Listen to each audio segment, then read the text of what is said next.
Bueno, hermanos y hermanas, bienvenidos de nuevo a nuestra segunda sesión de nuestra clase Ancla, una clase que tiene como objetivo estudiar los 7 sellos. Veo que algunos de ustedes ya tienen el manual. Qué bueno, por eso van a poder seguir mucho mejor la línea de argumentación si tienen el material escrito. Así que felicito a los que tienen el manual. Los que no vinieron preparados, los manuales estarán disponibles durante todo el transcurso de esta semana. Vamos a tener una oración y para los que tienen el manual vamos a comenzar en la página 7. En la página 7 de las 521 páginas que tenemos en el manual. Oremos. Padre Celestial, gracias te damos por tu compañía. Gracias por tu palabra, una guía segura en un mundo que anda tan confundido. Pedimos, Señor, dirección divina al abrir tu santo libro. Te damos gracias por la promesa de tu presencia. Reclamamos esa promesa en el nombre precioso de Cristo, nuestro Salvador. Amén. Vamos a comenzar nuestro estudio en la página 7, leyendo el Evangelio según San Juan, capítulo 1 y los versículos 1 al 3. Juan 1, 1 al 3. En el principio era el Verbo, y el Verbo era con Dios, y el Verbo era Dios. Este era en el principio con Dios. Todas las cosas por Él fueron hechas, y sin Él nada de lo que ha sido hecho fue hecho.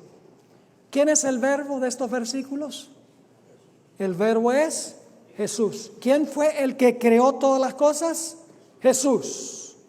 Alguno podrá decir, bueno, a mí no me creó Jesús, a mí me creó mi mamá. Pero yo le pregunto, ¿quién creó a su mamá? La mamá de ella. ¿Y la mamá de ella quién la creó? La mamá de ella. Si regresamos al comienzo, terminamos con Adán y Eva. Cuando Jesús creó a Adán y Eva, creó a todos los seres humanos. Por lo tanto, Jesús es responsable de nuestra existencia. Porque nosotros no pedimos existir. Él es responsable de nuestra existencia, pero no de nuestro pecado. No podemos escoger entrar al mundo, pero sí podemos escoger cómo vamos a salir. Así que tenemos que saber que aunque no escogemos entrar al mundo, sí podemos escoger el camino de cómo vamos a salir de este mundo. Ahora, cuando el Señor Jesucristo creó este mundo, colocó a alguien como el Padre y representante de la raza humana. Salmo 8 y el versículo 3 al 5 nos relata dos cosas en cuanto a este representante original. Aquí el salmista David, tal vez mirando al cielo una noche, escribió lo siguiente: cuando veo tus cielos, obra de tus dedos, la luna y las estrellas que tú formaste, digo, ¿qué es el hombre para que tengas de él memoria y el hijo del hombre para que lo visites? Le has hecho poco menor que los ángeles. Y ahora viene la parte clave. Y lo coronaste de gloria y de honra. ¿Quiénes son los que usan coronas? Los reyes. ¿Cuál fue la función de este individuo? Dios lo colocó como ¿qué? Como rey. Lo coronaste de gloria y de honra. Ahora, todo rey tiene un territorio sobre el cual gobierna. ¿Sobre cuál territorio colocó Dios a este rey? Versículo 6. Le hiciste señorear sobre las obras de tus manos. Todo lo pusiste debajo de sus pies. Una expresión que significa para gobernar. Ovejas y bueyes, todo ello, y asimismo las bestias del campo, las aves de los cielos y los peces del mar. Todo cuanto pasa por los senderos del mar. Cuando la Biblia habla de bestias de la tierra, aves de los cielos y peces del mar, significa todo lo relacionado con el planeta Tierra. Es decir, Adán fue colocado como rey y el territorio de su dominio era el planeta Tierra. Pero Adán permitió que Satanás lo venciese. Y entonces Satanás le robó el territorio y le robó su trono. Noten Lucas 4 y el versículo 5 al 7. a donde Jesús está allá en el monte de la tentación, y Satanás viene a Jesús y le ofrece todos los reinos del mundo. Dice allí, en Lucas 4 y el versículo 5 al 7, y le llevó el diablo a un alto monte, y le mostró en un momento de tiempo todos los reinos de la tierra, porque para este tiempo el reino único se había convertido en muchos reinos. Y le dijo el diablo: a ti te daré toda esta potestad, que es la posición como rey. A ti te daré toda esta potestad y la gloria de ellos, porque a mí ha sido entregada y a quien quiero la doy. ¿Quién se la dio a Satanás? ¿Quién le dio el territorio y su posición como rey? Adán. Cuando Adán se dejó vencer, Satanás le quitó el territorio y le quitó el trono. Nota en Romanos 6, 16, que nos explica el principio. Dice: ¿no sabéis que si os sometéis a alguien como esclavos para obedecerle, sois esclavos de aquel a quien obedecéis, sea del pecado para muerte o sea de la obediencia para justicia? Somos esclavos de aquel a quien escogemos ¿qué? Obedecer. Es decir, Satanás y todos sus descendientes perdieron el territorio y perdieron su libertad. Se convirtieron en esclavos. Ahora, cuando un ser humano vendía su patrimonio o su trozo de tierra y se vendía a servidumbre, ¿quién podía rescatar lo que se había perdido? Para esto tenemos que regresar al libro de Levítico, capítulo 25 y el versículo 25 nos explica qué sucedía cuando una persona vendía su territorio o su tierra a otro. Dice allí en el versículo 25: cuando tu hermano empobreciere y vendiere algo de su posesión, es decir, su tierra, entonces su pariente más próximo vendrá y rescatará lo que su hermano hubiere vendido. ¿Quién podía pagar el precio para rescatar lo que el hermano había vendido? Un pariente ¿qué? Un pariente cercano, preferiblemente un hermano. Y la palabra que se usa aquí, rescatará lo que su hermano hubiera vendido, la palabra rescatará en el hebreo significa recuperar pagando un precio. Es decir, hay que pagar un precio para recuperar lo que se perdió. ¿Qué sucedía si una persona se vendía ella a servidumbre? Nota lo que dice el versículo 47 hasta el versículo 49, el mismo capítulo 25 de Levítico. Si el forastero o el extranjero que está contigo se enriqueciere, y tu hermano que está junto a él empobreciere y se vendiere, se está vendiendo él, al forastero o extranjero que está contigo, o alguno de la familia del extranjero, después que se hubiere vendido, podrá ser ¿qué? Rescatado. Otra vez la misma palabra hebrea, recuperar algo pagando un precio. Así que dice, podrá ser rescatado. ¿Quién lo podía rescatar? Uno de sus hermanos lo rescatará, o su tío, o el hijo de su tío lo rescatará, o un pariente cercano de su familia lo rescatará, o si sus medios alcanzaren, él mismo se rescatará.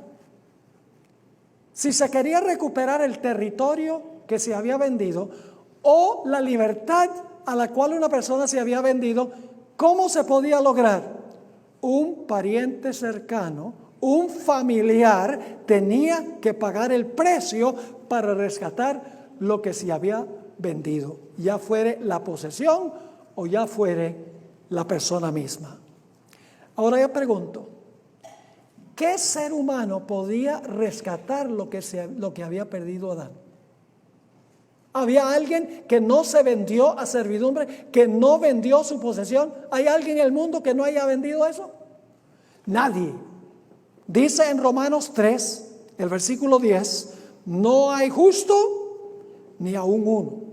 Y en el versículo 23 dice, todos han pecado y están destituidos de la gloria de Dios. ¿Cuántos se vendieron a servidumbre? Todos. ¿Cuántos vendieron su territorio? Todos. sin excepción. Dentro de la raza humana no teníamos un pariente cercano que pudiera rescatar lo que se había perdido pagando un precio. No había nadie dentro de la raza humana que pudiera recuperar lo que se había perdido. Ahora quiero hacerles una pregunta. Antes de que Jesús se encarnara, cuando Jesús estaba todavía en el cielo, ¿era Jesús nuestro pariente cercano? No. ¿A qué familia pertenecía Jesús cuando estaba en el cielo? A la deidad. La familia del Padre, del Hijo y del Espíritu Santo no pertenecía a la raza humana. Era de otra familia. ¿Podía entonces el Señor Jesucristo rescatar lo que nosotros habíamos perdido? No, porque solo un pariente cercano, un familiar nuestro, podía hacerlo. Por eso es que el Señor Jesucristo se despidió de todo el cielo y les dijo: ahora voy a hacerme miembro de la familia humana. Me voy a encarnar. Voy a irme 33 años al planeta Tierra. Voy a lidiar contra el que le quitó a Adán su territorio y le quitó su libertad. Y le dijo a los seres celestiales: tengan la certeza de que 33 años después de encarnarme, voy a regresar aquí victorioso. Así que vayan preparando la fiesta. La Biblia nos dice que Jesús se hizo miembro de nuestra familia en su encarnación para poder redimir lo que se había perdido. Noten Juan 1 y el versículo 14. Dice: y aquel verbo fue hecho ¿qué? Fue hecho carne y habitó entre nosotros. Y vimos su gloria, gloria como del unigénito del Padre, lleno de gracia y de verdad. Jesús tomó carne de nuestra carne, hueso de nuestro hueso, se hizo miembro de nuestra familia para poder pagar el precio, para rescatar nuestra libertad y para rescatar el territorio, la tierra que habíamos perdido. Hebreos 2, 14 al 16 también nos dice lo mismo, que Jesús se encarnó para rescatar lo que se había perdido. Dice allí: así que, por cuanto los hijos participaron de carne y sangre, Él también participó de lo mismo. Como nosotros somos de carne y sangre, Jesús participó de lo mismo. ¿Con qué propósito? Para destruir por medio de la muerte al que tenía el imperio de la muerte, esto es, al diablo. ¿Y para qué? Para librar a todos los que por el temor de la muerte estaban durante toda la vida sujetos ¿a qué? A servidumbre. Porque ciertamente no socorrió a los ángeles, sino que socorrió a la descendencia ¿de quién? A la descendencia de Abraham. Jesús se hizo hueso de nuestro hueso, carne de nuestra carne, se hizo miembro de nuestra familia para poder pagar el precio, para rescatar la tierra que habíamos perdido y para rescatarnos de la servidumbre a la cual nos habíamos vendido. Ahora yo pregunto, ¿es posible ser a la vez padre de un hijo e hijo de ese mismo hijo? Ustedes, eso es ridículo, pastor. Pero ¿saben algo interesante? La Biblia dice que Jesús es padre de Abraham e hijo de Abraham. ¿Cómo es que puede ser padre y puede ser hijo del mismo personaje? La Biblia dice que Jesús fue padre de David e hijo de David. Vamos a leerlo. Mateo el capítulo 1 y el versículo 1, Mateo 1 y el versículo 1, dice el libro de la genealogía de Jesucristo, hijo de David, hijo de Abraham. Así que ¿de quién era hijo Jesús? Jesús era hijo de David e hijo de quién? De Abraham. Pero ustedes saben que en Juan 8:58 el Señor Jesucristo dijo: de cierto os digo, antes que Abraham fuese, yo soy. Así que Jesús fue padre de Abraham e hijo de Abraham. Entonces, ¿cómo puede ser posible eso?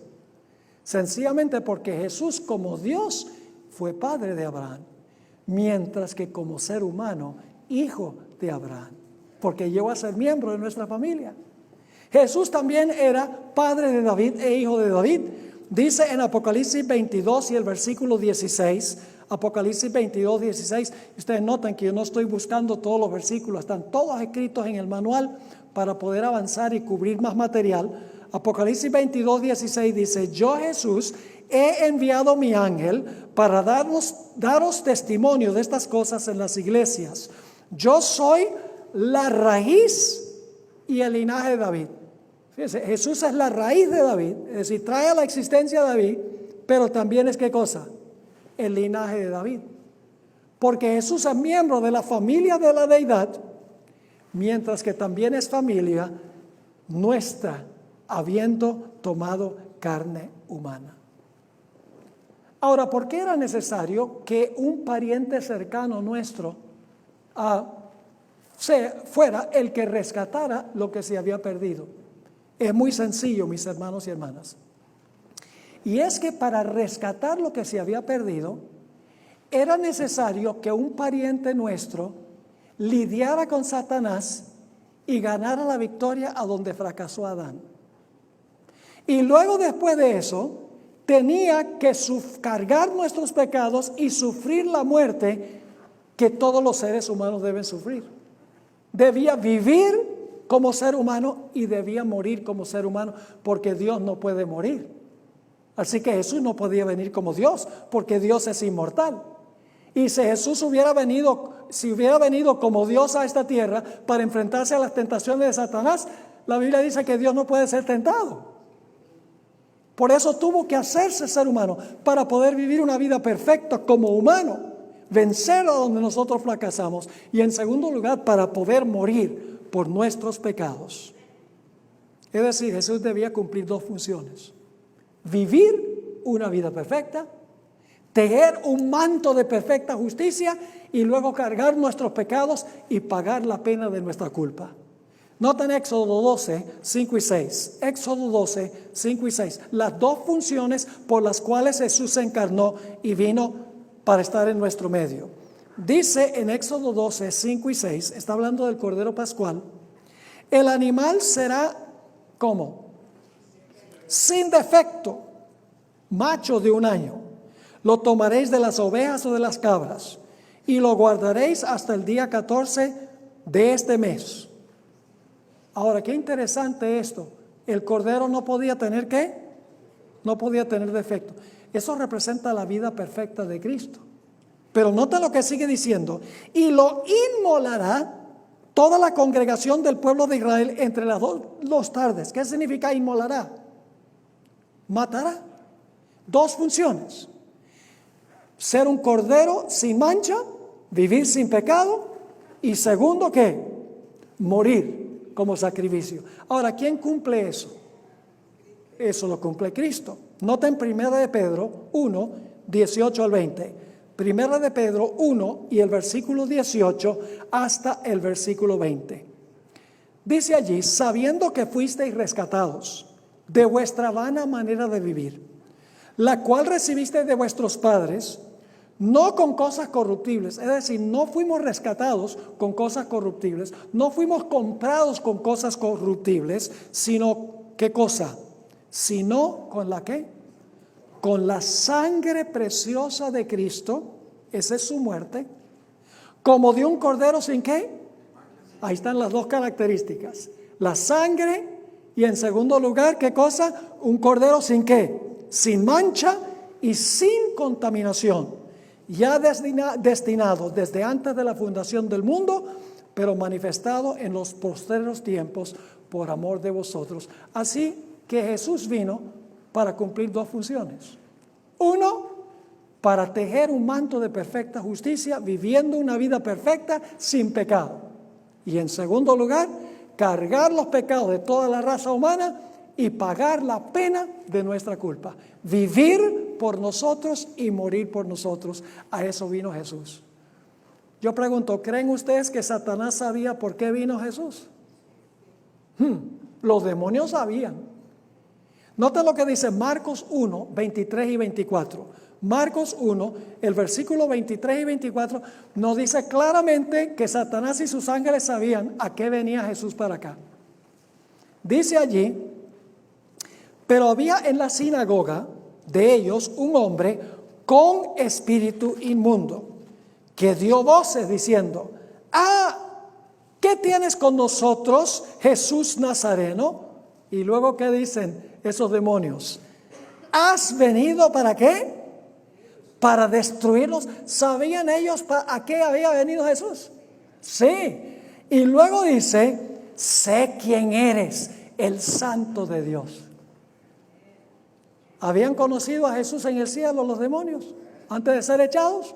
Claro. ¿Sabían por qué Jesús había venido? Claro, para destruirlos, viviendo una vida perfecta y muriendo por los pecados de los seres humanos para pagar el precio, para recuperar la tierra y para recuperar la libertad de los que se habían vendido a servidumbre del pecado. Así que la misión de Satanás era doble. En primer lugar, Satanás iba a intentar impedir que Jesús viviera una vida perfecta. Y en segundo lugar, iba a impedir que Jesús ofreciera voluntariamente su vida como sacrificio por el pecado. Satanás dice: yo sé que él va a venir a vivir una vida perfecta y a morir por el pecado. Ahora yo voy a impedir que viva la vida perfecta y voy a impedir que él ofrezca voluntariamente su vida por el pecado. Satanás no le podía quitar la vida a Jesús. Si esa muerte no hubiera valido, Jesús tenía que ofrecer su vida. Pero Satanás trató de impedir que Jesús cumpliera su doble misión. Satanás acechó a Jesús 24 horas al día, 7 días a la semana, 365 días al año. Y usó 4 métodos para tratar de derrotar a Jesús en su misión. El método número 1 fue tratar de quitarle la vida a Jesús antes que Jesús pudiese ofrecer su vida en sacrificio. Varias veces durante el ministerio de Jesús, los impíos trataron de matarlo, ¿sí o no? Pero no pudieron porque aún no había llegado su hora, dice en el Evangelio según San Juan. Había un momento en que Jesús iba a ofrecer su vida. Satanás no se la podía quitar. Jesús tenía que ofrecerla para que tuviera validez para salvar al hombre. Así que el primer método que usó Satanás fue el método de tratar de matar a Jesús antes que Jesús llegara a la cruz. Tenemos varios ejemplos de esto en la Biblia. Permítame leerles primero una cita del Espíritu y Profecía que se encuentra en el Review and Herald, octubre 12, 1897. Está ahí en el manual en la página 11. Escuchen esto, Jesús hubiera sido muerto en repetidas ocasiones, a no ser por los ángeles celestiales quienes lo atendieron y protegieron hasta el momento en que la suerte de la nación judía fuese decidida. El poder de Dios debía preservar esa vida humana hasta que su día de trabajo hubiese terminado. Satanás procuró matarlo muchas veces. Yo pregunto, ¿Satanás procuró matar a Jesús cuando nació? ¿Conocen Apocalipsis 12, sí o no? Apocalipsis 12 y el versículo, vamos a anotar aquí, versículos 3 y 4. Apareció también otra señal en el cielo. He aquí un gran dragón escarlata que tenía 7 cabezas y 10 cuernos, y en sus cabezas 7 diademas. Y su cola arrastraba la tercera parte de las estrellas del cielo y las arrojó sobre la tierra. Y ahora noten lo que hace el dragón. Y el dragón se paró frente a la mujer que estaba para dar a luz, ¿a fin de qué? A fin de devorar a su hijo tan pronto como naciese. A través de Herodes, Satanás procuró matar a Jesús. Satanás dijo: esto lo acabo yo desde un principio. Lo mato antes que pueda ir a la cruz. ¿Tuvo éxito? No, porque Jesús fue protegido. Una vez hubo una tormenta terrible. Jesús estaba durmiendo en el barco. ¿Ustedes creen que esa tormenta fue una tormenta natural? Fue la peor que los discípulos jamás habían visto. ¿Quién sabía que Jesús estaba durmiendo en el barco? Satanás lo sabía muy bien. Noten lo que dice Mateo 8 y el versículo 24. Y he aquí que se levantó en el mar una tempestad tan grande que las olas cubrían la barca, pero él dormía. Pero luego Jesús se paró. No era su hora todavía. Se paró y dijo: paz, haya paz. Y se calmó la tormenta. Satanás tenía la intención de ahogarlo. Una vez Jesús estaba en la sinagoga en Nazaret y dijo algunas cosas políticamente incorrectas que a la gente no le gustó. Y lo llevaron empujado para despeñarlo. Nota lo que dice Lucas 4 y el versículo 28 al 30. ¿Quién creen ustedes que estaba detrás de eso? Dicen el deseo de toda la gente es que había demonios disfrazados como seres humanos entre la turba, animando a los que despeñaran a Jesús.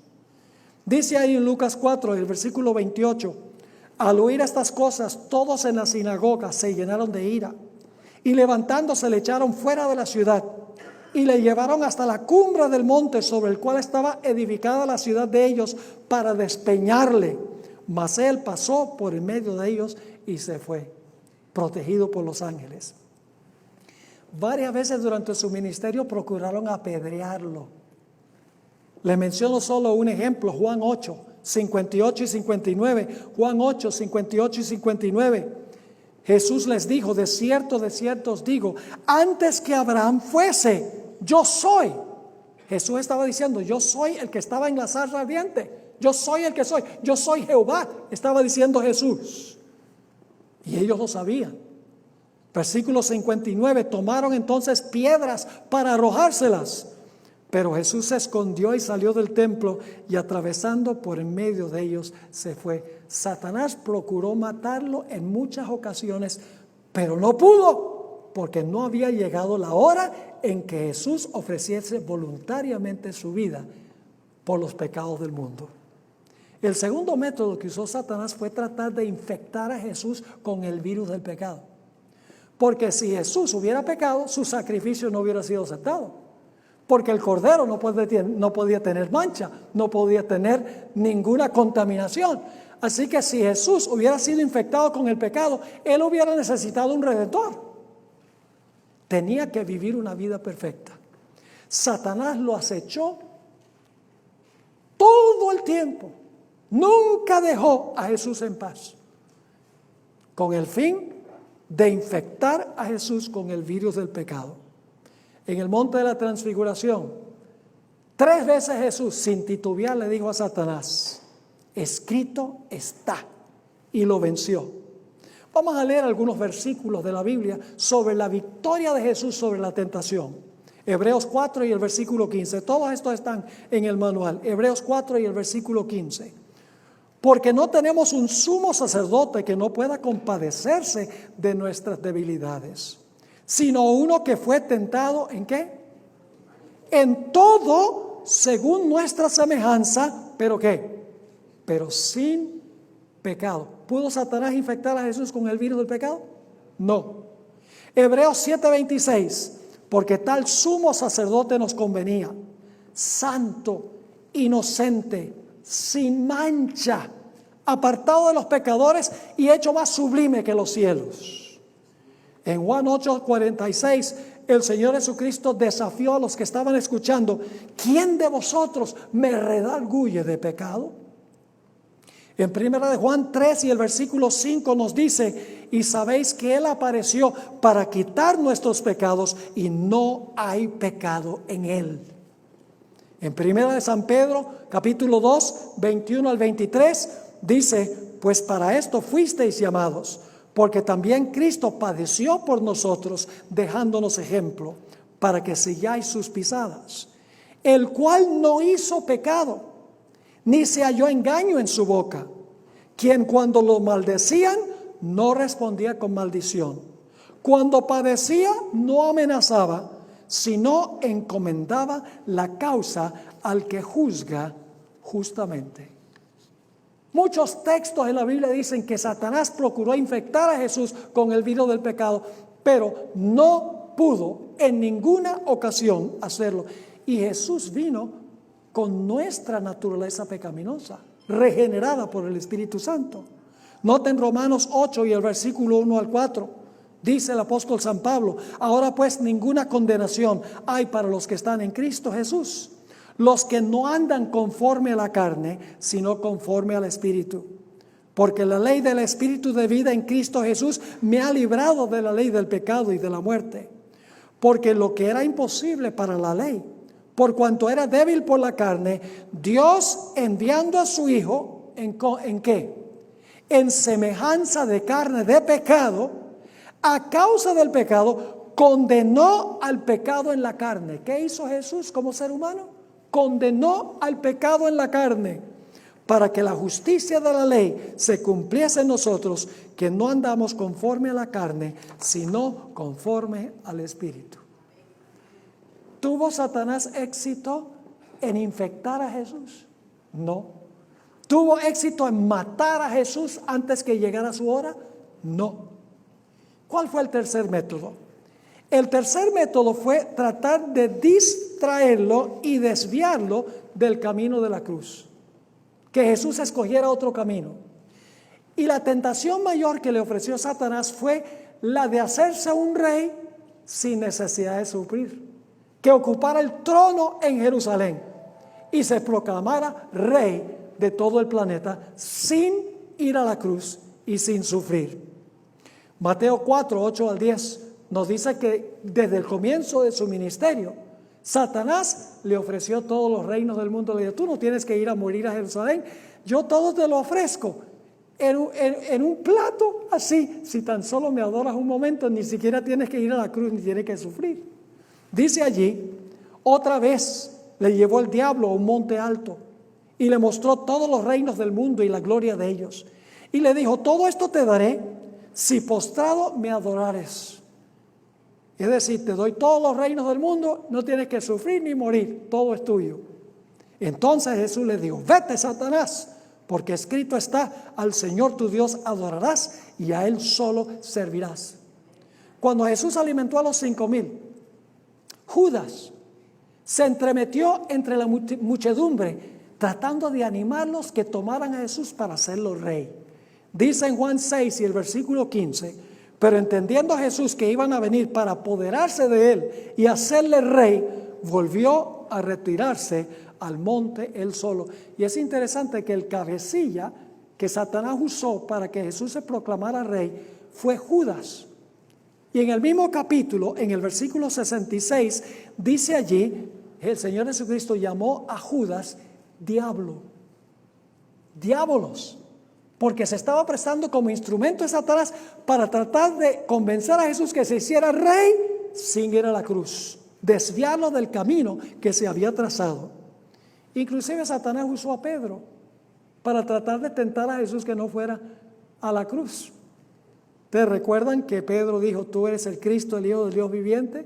Jesús le dijo: bien dicho, Pedro, no te lo reveló carne ni sangre. Y luego Jesús dice: voy a Jerusalén a morir. Y ahora Pedro le dice: no, Señor, no seas pesimista, el Mesías no muere, el Mesías reina. Vamos a leer Mateo 16, 22 y 23.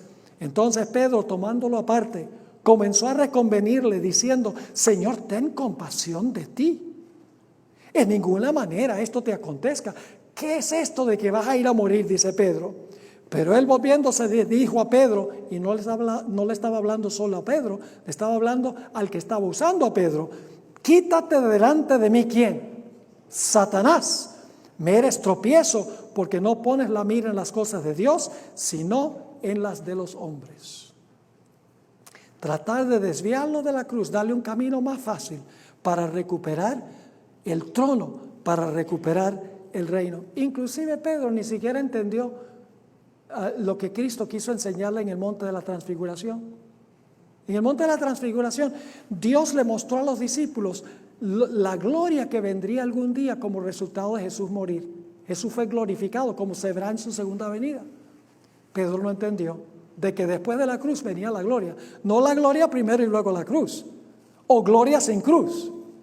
Pedro no entendió, porque después de esto él le dice a Jesús: Señor, no es bueno que vayamos a Jerusalén, a donde tú vas a morir. Quedémonos aquí y hagamos 3 tabernáculos: uno para ti, uno para Elías y uno para Moisés.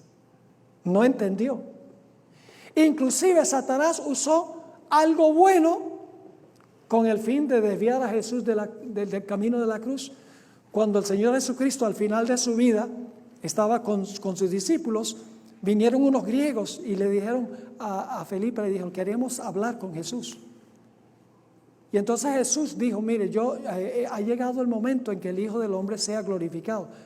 ¿Saben lo que querían esos griegos? Querían que Jesús fuera a predicar a Grecia, a proclamar las lindas enseñanzas que estaba enseñando en Israel y que sanara a los enfermos allá. Jesús dijo, no es tiempo de ir a Grecia. Satanás tratando de distraerlo para ir allá con el fin de demorar lo que Jesús iba a hacer en Jerusalén. Pero Jesús dijo, ha llegado el momento en que el Hijo del Hombre sea glorificado.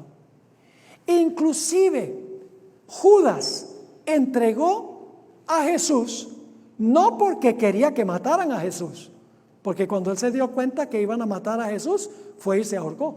Le falló el plan. Judas entregó a Jesús con el fin de que cuando lo estaban maltratando, el Señor Jesucristo se desquitara de ellos y ocupara el trono, destruyendo a los que lo estaban oprimiendo. Pero como le salió mal el plan, el resultado fue que fue y se suicidó. Y ustedes dicen, ¿cómo sabemos esto? Porque en realidad el que llevó a Judas a entregar a Jesús fue Satanás. Noten Juan 13 y el versículo 1 y 2. Juan 13, 1 y 2.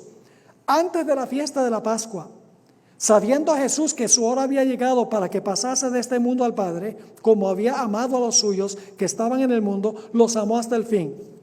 Y cuando cenaban, como el diablo ya había puesto en el corazón de Judas Iscariote, hijo de Simón, que le entregase. ¿Qué trató de hacer Satanás? Presentarle a Jesús otro plan. Desviarlo del plan. Que ocupara el trono de Jerusalén, se proclamara rey y no muriera por la raza humana. Trató de desviarlo del camino de la cruz. ¿Tuvo éxito Satanás? No tuvo ningún éxito. Jesús puso su rostro hacia Jerusalén y no se desvió a diestra ni a siniestra. El cuarto método que usó Satanás para tratar de frustrar el plan de la salvación fue desanimar a Jesús para que Jesús regresara al cielo cuando estaba pasando por su peor sufrimiento. En Mateo 26 y el versículo 38, yo pregunto, ¿Jesús podría haberse ido al cielo sin haber muerto en la cruz? Tenía esa opción, ¿cómo no? Y Satanás causó el mayor sufrimiento para que Jesús dijera, ¿para qué voy yo a seguir con esto? Mis propios discípulos ni siquiera me siguen. Uno me entregó, el otro me negó 3 veces. Esto no va a salvar a nadie, mejor me voy. Mateo 26, 38. Entonces Jesús les dijo a sus discípulos, mi alma está muy triste, aún hasta la muerte. Quedaos aquí y velad conmigo. 3 veces Jesús elevó una oración a su Padre. Mateo 26, 39, versículo 42 y el versículo 44 nos habla de las 3 veces que Jesús elevó esta oración en el huerto de Getsemaní, porque ahí le fueron puestos los pecados de todo el mundo. De cada ser humano en la historia del planeta fueron colocados sobre Jesús en el huerto de Getsemaní. Una agonía terrible. Y dice ahí en el versículo 39, yendo un poco adelante, se postró sobre su rostro orando y diciendo, Padre mío, si es posible que pase de mí esta copa, pero no sea como yo quiero, sino como tú. Versículo 42, otra vez fue y oró por segunda vez diciendo, Padre mío, si no puede pasar de mí esta copa sin que yo la beba, hágase tu voluntad. Versículo 44, y dejándolos se fue de nuevo y oró por tercera vez diciendo las mismas palabras. Yo pregunto, ¿qué tenía esa copa que Jesús no tenía ansias de beber, pero que estaba dispuesto a hacer la voluntad de su Padre? Esa copa tenía la propia ira de su Padre contra el pecado, porque Jesús estaba cargando los pecados de todo el mundo. Noten Juan 18 y el versículo 11.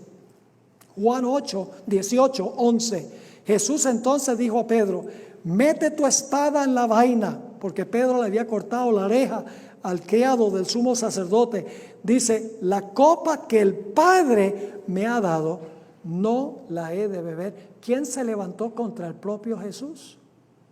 El Padre. Jesús estaba bebiendo la copa de la ira del Padre, porque Jesús había tomado nuestro lugar. Todos los pecados de la raza humana fueron colocados sobre él y estaba siendo castigado por nuestros pecados, por su propio Padre. La sierva del Señor, en el libro Deseo de todas las gentes, página 641, escribió: había llegado el momento pavoroso, el momento que había de decidir el destino del mundo. La suerte de la humanidad pendía de un hilo. Ahora escuchen esto. Cristo podría a una hora negarse a beber la copa destinada al hombre culpable. ¿Podría Jesús haber dicho: no voy a beber la copa, y haberse ido al cielo? ¿Cómo no? Todavía no era demasiado tarde, dice la escritora. Podía enjugar el sangriento sudor de su frente y dejar que el hombre pereciese en su iniquidad. En Hebreos 5 y el versículo 7 se describe la agonía de Jesús en el Getsemaní. Dice allí: y Cristo, en los días de su carne, ofreciendo ruegos y súplicas con gran clamor y lágrimas al que le podría librar de la muerte, fue oído a causa de su temor reverente. Fíjense, en la agonía de Jesús dice: con ruegos y súplicas, con gran clamor y con lágrimas. Hermanos y hermanas, era tan terrible el sufrimiento de Jesús en el Getsemaní, llevando todos los pecados de la raza humana, que en vez de sudar sudor, sudó sangre. ¿Cuánta angustia tiene que tener una persona para sudar gotas de sangre? Dice en Lucas 22:44: y estando en agonía, oraba más intensamente, y era su sudor como grandes gotas de sangre que caían hasta la tierra. En todo esto, Satanás estaba diciéndole a Jesús: vete, vete. No solo se van a perder todos los seres humanos, tú viniste a ellos, no te conocieron, no te quisieron, ni siquiera tus propios discípulos huyeron. Y tú mismo te vas a perder, no vas a ver más nunca el rostro de tu Padre. Quiero leer del Deseo de todas las gentes, página 701. Con fieras tentaciones, Satanás torturaba el corazón de Jesús. El Salvador no podía ver a través de los portales de la tumba, porque algunos piensan que Jesús, cuando estaba pasando, yo voy a salir del sepulcro al tercer día, mi Padre lo prometió. La sierva de Dios dice: el Salvador no podía ver a través de los portales de la tumba. La esperanza no le presentaba su salida del sepulcro como vencedor, ni le hablaba de la aceptación del sacrificio del Padre. Temía que el pecado fuese tan ofensivo para Dios que su separación resultase eterna. Es decir, Satanás le decía: si tú sigues adelante con esto, vas a quedar separado para siempre de tu Padre.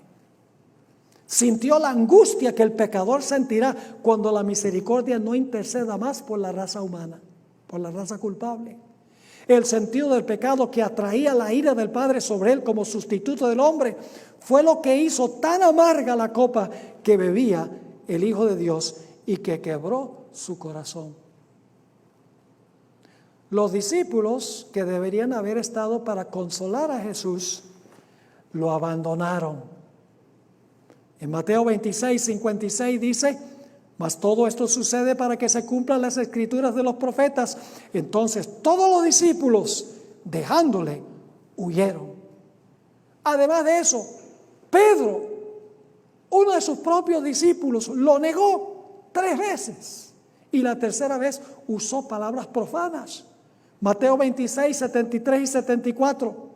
Un poco después, acercándose, los que allí estaban dijeron a Pedro: verdaderamente también tú eres de ellos, porque aún tu manera de hablar te descubre. Es decir, tú has estado con Jesús. Entonces él comenzó a maldecir y a jurar: no conozco al hombre. Y enseguida cantó el gallo, y Jesús lo está mirando, su precioso discípulo. Todos los discípulos huyeron. Pedro lo negó. Inclusive uno de sus propios discípulos lo entregó y lo traicionó. ¿Con qué propósito influyó Satanás en esto? Con el fin de que Jesús se rindiera y dijera, ¿para qué esto? De nada vale. Y se fuera al cielo. ¿Y saben qué más hizo Satanás? Causó que la muchedumbre maltratara a Jesús, que los soldados maltrataran a Jesús, ya fuera para que Jesús se fuera al cielo o que Jesús se vengara y así se dañara el plan de la salvación. Dice en Marcos 14 y el versículo 65, y algunos comenzaron a escupirle y a cubrirle el rostro y a darle de puñetazos y a decirle, profetiza, y los alguaciles le daban de bofetadas. Todo esto fue causa de Satanás, con el fin de desanimar a Jesús para que se fuera o para que pecara, vengándose de los que estaban haciéndole eso. En Marcos 15, 16 al 20 dice, entonces los soldados le llevaron dentro del atrio, esto es, al pretorio, y convocaron a toda la compañía, y le vistieron de púrpura, y poniéndole una corona tejida de espinas, comenzaron luego a saludarle. Salve, rey de los judíos. Y le golpeaban en la cabeza con una caña y le escupían, y puestos de rodillas le hacían reverencias. Después de haberle escarnecido, lo desnudaron, le desnudaron la púrpura y le pusieron sus propios vestidos y le sacaron para crucificarle. Inclusive cuando Jesús estaba colgando en la cruz, Satanás trató de animar a Jesús que se bajara de la cruz. Note lo que dice Mateo 27, 41 al 43. De esta manera también los principales sacerdotes, escarneciéndole con los escribas y los fariseos y los ancianos, decían, a otros salvó y a sí mismo no puede salvar. Si es el rey de Israel, descienda ahora de la cruz. Satanás está desafiando a Jesús, bájate de la cruz, no mueras, vete, nada vas a lograr con lo que estás haciendo. A otro salvó, a sí mismo no puede salvar. Si es el rey de Israel, descienda ahora de la cruz y creeremos en él. Confío en Dios, líbrele ahora si le quiere, porque ha dicho, soy el Hijo de Dios. Fue terrible la agonía de Jesús. En Juan 8, 29, el Señor Jesucristo durante su ministerio siempre sintió la cercanía, la presencia de su Padre. Jesús mismo dijo allí en Juan 8, 29, porque el que me envió conmigo está. No me ha dejado solo el Padre, porque yo hago siempre lo que le agrada. Durante su ministerio decía, el Padre no me ha dejado solo, Él siempre está conmigo. Pero cuando Jesús colgó en la cruz, fue algo distinto, porque el Padre retrajo de Él su rostro, porque estaba cargando los pecados de la raza humana. Por eso en la cruz, según Mateo 27 y el versículo 46, nos dice, cerca de la hora novena, Jesús clamó a gran voz diciendo, Elí, Elí, lama sabactani, esto es, Dios mío, ¿por qué me has desamparado? Pero luego el Señor Jesucristo hizo sus últimas declaraciones en la cruz. Dice, Dios mío, ¿por qué me has desamparado? Siempre has estado conmigo. ¿Por qué no siento tu presencia ahora? Y luego Jesús en Juan 19:30 dice las famosas palabras. Cuando Jesús hubo tomado el vinagre, dijo, consumado es. Y habiendo inclinado la cabeza, entregó el Espíritu. Cuando Jesús dijo, consumado es, el plan de la salvación se había completado, porque Jesús había vivido una vida absolutamente perfecta y había pagado la deuda de los seres humanos, recuperó lo que Adán perdió, recuperó la libertad de todo aquel que lo reciba como Señor y como Salvador. Ahora, ¿qué fue lo último que Jesús dijo en la cruz? Hay un debate entre los teólogos de si Jesús dijo consumado es y luego dijo en tus manos encomiendo mi espíritu, o si dijo primero en tus manos encomiendo mi espíritu y luego dijo consumado es. En realidad yo pienso que lo último que dijo Jesús en la cruz se encuentra en Lucas el capítulo 23 y el versículo 46, Padre, en tus manos encomiendo mi espíritu. Y habiendo dicho esto, expiró. Jesús estaba en el sepulcro como prisionero de la justicia divina. Era prisionero del Padre, del juez. En la revista Youth Instructor, esto está en la página 19 de su manual, del mayo 2, 1901, Elena White escribió: aquel que murió por los pecados del mundo debía permanecer en la tumba por el tiempo establecido. Estaba como prisionero de la justicia divina en esa prisión pedregosa y era responsable ante el juez del universo. Estaba llevando sobre sí los pecados del mundo y solo su pecado lo podía solo su padre, lo podía soltar. Era prisionero de la justicia de su padre, solo su padre lo podía soltar. Yo pregunto, ¿sabía Satanás que Jesús había dicho que iba a resucitar al tercer día? ¿Satanás sabía eso? Oh, claro que lo sabía. Por lo tanto, ¿qué hizo Satanás? Influyó para que se pusiera una guardia romana, para que se pusiera una piedra a la entrada bien grande. Y dice la sierva del Señor que Satanás y sus ángeles pusieron una guardia también, porque sabían que Jesús había dicho a su Padre: Padre, en tus manos encomiendo mi espíritu. Y que el Padre había prometido que si Jesús era fiel, lo iba a resucitar o lo iba a llamar del sepulcro. Así fue que muy temprano, el primer día de la semana, descendieron dos ángeles del cielo. Uno quitó la piedra y se sentó encima de ella. Y el otro ángel, con voz que sacudió la tierra, le dijo a Jesús: oh Hijo de Dios, tu Padre te llama. El relato de la resurrección se encuentra en Mateo 18 y el versículo 1 al 6. No lo vamos a leer por la premura del tiempo, pero ahí habla de cómo los ángeles descendieron, quitaron la piedra, etc. Voy a leerles, es el relato del Espíritu de Profecía sobre la resurrección de Jesús. Primeros Escritos, páginas 181 y 182. Espectacular esto. Uno de los dos ángeles echó mano de la enorme losa y empujándola a un lado de la entrada se sentó encima. El otro ángel entró en la tumba y desenvolvió el lienzo que envolvía la cabeza de Jesús. Entonces el ángel del cielo, con voz que hizo estremecer la tierra, exclamó: tú, Hijo de Dios, tu Padre te llama, sal. Yo pregunto, ¿en manos de quién había cometido Jesús su espíritu? En manos del Padre. Ahora, ¿qué va a hacer el Padre? El Padre le dice: ahora te voy a llamar. Sigue diciendo: la muerte no tuvo ya dominio sobre Jesús. Se levantó de entre los muertos como triunfante vencedor. La hueste angélica contemplaba la escena con solemne admiración. Y al surgir Jesús del sepulcro, aquellos resplandecientes ángeles se postraron en tierra para adorarle y le saludaron con cánticos triunfales de victoria. Ahora, algunas personas dicen: pero pastor, ¿acaso la Biblia no dice que Jesús fue él mismo el que se resucitó? Ustedes conocen los versículos, Juan 10, 17 y 18, está en la página 20 del manual de los que lo tienen.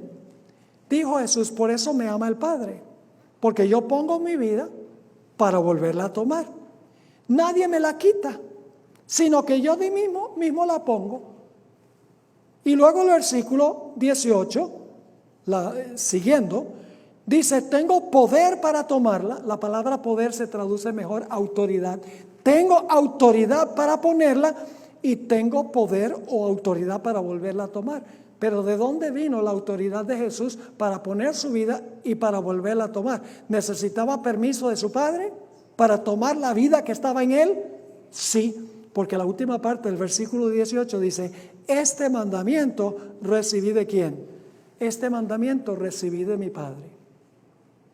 El Padre lo llamó y Jesús salió del sepulcro por la vida que estaba en él. Jesús se resucitó, pero porque el Padre le autorizó que tomara su vida. Y Jesús no resucitó solo. resucitaron las primicias con Él. Note Mateo 27, 51 al 53. Cuando Jesús murió, dice: he aquí el velo del templo se rasgó en dos, de arriba abajo, y la tierra tembló, y las rocas se partieron, y se abrieron los sepulcros, y muchos cuerpos de santos que habían dormido se levantaron, y saliendo de los sepulcros después de la resurrección de Él, vinieron a la santa ciudad y aparecieron a muchos. ¿Quiénes eran estos? El Espíritu de Profecía los identifica como personas que a costa de su vida habían permanecido fieles a Jesús. Mártires desde el comienzo de la historia. Posiblemente Abel estuviera entre ellos, posiblemente Juan el Bautista, no lo sabemos, pero eran mártires. Resucitaron glorificados, es decir, para no morir más. Vamos a encontrar que fueron llevados por Jesús 40 días después al cielo, cuando Jesús ascendió al cielo, como las primicias de todos los que resucitarán del sepulcro cuando Jesús los llame. El cielo celebró cuando Jesús resucitó. En Apocalipsis 12:10 encontramos la reacción del cielo cuando Jesús ganó la victoria. Cuando Jesús resucitó, dice: entonces oí una gran voz en el cielo que decía: ahora ha venido la salvación, el poder y el reino de nuestro Dios y la autoridad de su Cristo, porque ha sido lanzado fuera el acusador de nuestros hermanos, el que los acusaba delante de nuestro Dios día y noche. Antes de la cruz, Satanás iba representando este planeta en las reuniones en el cielo, pero después de eso fue echado fuera y Jesús ahora representa a este mundo. Todo el cielo cantó, dijeron: Jesús, como prometió, venció. 33 años, vivió una vida perfecta y murió. Y por lo tanto ahora dicen: vayamos preparando la fiesta para el regreso del héroe de guerra. Y ustedes dicen: ¿para qué, pastor, ha dedicado todo este tiempo a hablar de esto? Porque esto nos va a dar la razón por la cual se celebra el triunfo y el regreso de Jesús al cielo en Apocalipsis, el capítulo 4 y el capítulo 5, que son los capítulos introductorios a los 7 sellos. En realidad, esos capítulos tienen como fin mostrar la celebración celestial cuando Jesús llegó al cielo con las primicias, victorioso del campo de batalla, con las heridas en su cuerpo, sí, pero vivo y victorioso sobre el maligno. Pero ese será nuestro próximo emocionante episodio.